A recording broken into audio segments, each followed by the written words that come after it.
Gangrape पीड़िता मनीषा वाल्मीकि के साथ हुए अत्याचार ने निर्भया कांड को भी पीछे छोड़ दिया है, जिसका अंदाजा सहज ही मनीषा के इस वीडियो से लगाया जा सकता है, जिसने पुलिस प्रशासन के लगातार मामले को दबाने के लिए दिए जा रहे बयानों की पोल खोल दी। पुलिस कहती है कि रेप की पुष्टि नहीं हुई, जबकि मनीषा साफ साफ कह रही है कि उसके साथ एक नहीं बल्कि दो बार बलात्कार का प्रयास हुआ है। सुनिए क्या कहा मनीषा ने। कब? एक बार और रेप करने की कोशिश की थी पहले? अच्छा, इससे पहले रेप करने की कोशिश की थी लेकिन क्या हुआ? भाग आए थे। कुछ हुआ कि नहीं? अच्छा अच्छा, तो रवि कह रहा था कुछ हुआ कि नहीं? हाँ, अच्छा, ये दोनों मिले हुए हैं, तो उस समय तो बच गए आप। फिर उस दिन जिस दिन आपकी चोट लगी है उस दिन रेप हुआ है? अच्छा, दोनों ने किया था, कोई और भी था? वो दोनों थे और बाकी सब भाग गए थे। अच्छा, बाकी सब भाग गए थे। मम्मी को देखते ही। अच्छा, मम्मी को देख के भाग गए थे। तो आप उस समय होश में थे? थोड़ा सा होश था। अच्छा अच्छा, तो रेप हुआ आपके साथ, उसके बाद क्या किया?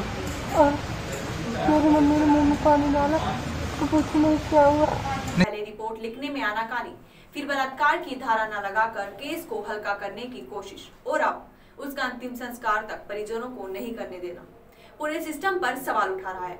आखिर किस किस को और किसके कहने पर बचाना चाह रही है, बड़ा सवाल है। लेकिन अब क्षेत्र या प्रदेश ही नहीं बल्कि देश भर के लोगों में इस घटना को लेकर आक्रोश है। यदि अब भी दोषियों के प्रति बचाव का रवैया नहीं बदला तो लोग सड़कों पर उतरकर आंदोलन करेंगे। हालांकि प्रधानमंत्री नरेंद्र मोदी ने भी सीएम योगी आदित्यनाथ से वार्ता की और सीएम ने इस मामले की जांच के लिए 3 सदस्यीय एसआईटी टीम का गठन किया है। लेकिन हाथरस के अधिकारियों का रवैया अभी भी मामले को दबाने का ही लग रहा है।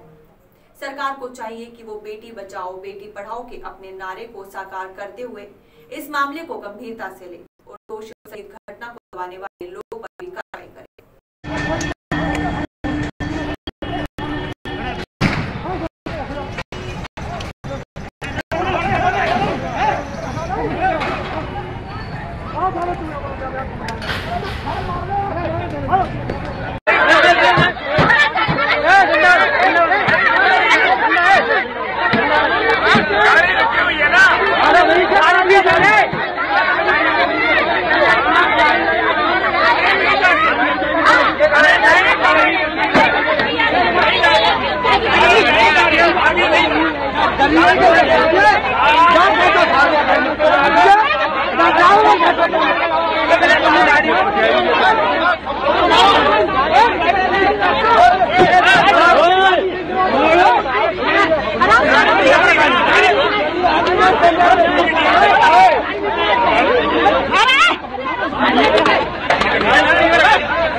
हमारा एक अनुरोध है, अगर आप इस बात को समझें, अगर आप हमारे काफिले से दिक्कत कर रहे हैं, हम कम में काम कर लेंगे। हम आपको 5 आदमी जाने 5 मुझे पता है आप शांतिपूर्वक आप जा रहे हैं, आपकी जो भावना है, जो आपका उद्देश्य है वो मैं समझ रहा हूँ, लेकिन आपकी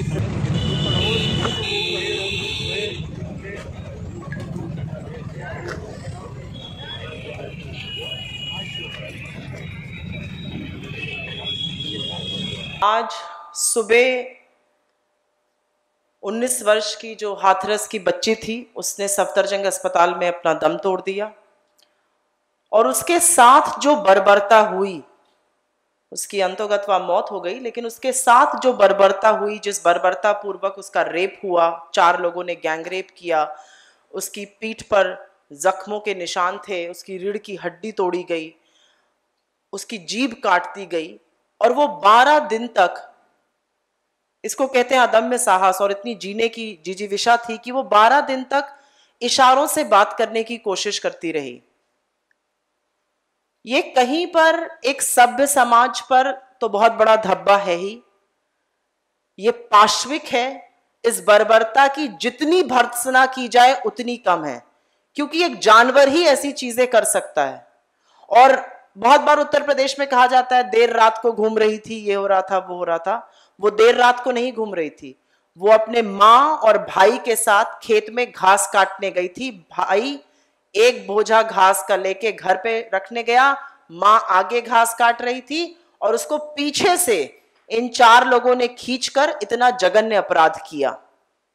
और अब मैं आती हूं कि कितना बड़ा कलंक है ये उत्तर प्रदेश की सरकार पर। उसके साथ इतनी बर्बरता होती है, इतना पाश्विक व्यवहार होता है, और 8 दिन तक पुलिस इस पर कोई कार्यवाही नहीं करती है, इस पर कोई गैंग रेप की धारा नहीं लिखी जाती है 8 दिन तक। 8 दिन के बाद जब थोड़ा बहुत लोकल मीडिया ने प्रेशर बनाया और लोगों ने बातचीत करना इसके बारे में शुरू किया, तो 8 दिन के बाद उत्तर प्रदेश की पुलिस ने इसमें एक मामला दर्ज किया। अब गैरतलब बात यह है कि इस बीच में उत्तर प्रदेश के मुख्यमंत्री योगी आदित्यनाथ के जो सलाहकार हैं, इंफॉर्मेशन एडवाइजर हैं, जो सूचना सलाहकार हैं, वो और आगरा की पुलिस ने इसको निरंतर फेक न्यूज बताया, और ये आधिकारिक तौर पे बताया गया। उनके वेरीफाइड हैंडल से इन लोगों ने इसको फेक न्यूज बताया, और कहीं पर यह दिखाता है कि किस तरह हम महिलाओं की सुरक्षा को, महिलाओं के सम्मान को इस तरह से बर्बरता जब होती है उसको फेक न्यूज बताकर लीपापोती करने की कोशिश की जाती है। अभी के लिए इतना ही। वीडियो को लाइक एंड शेयर करना ना भूलें।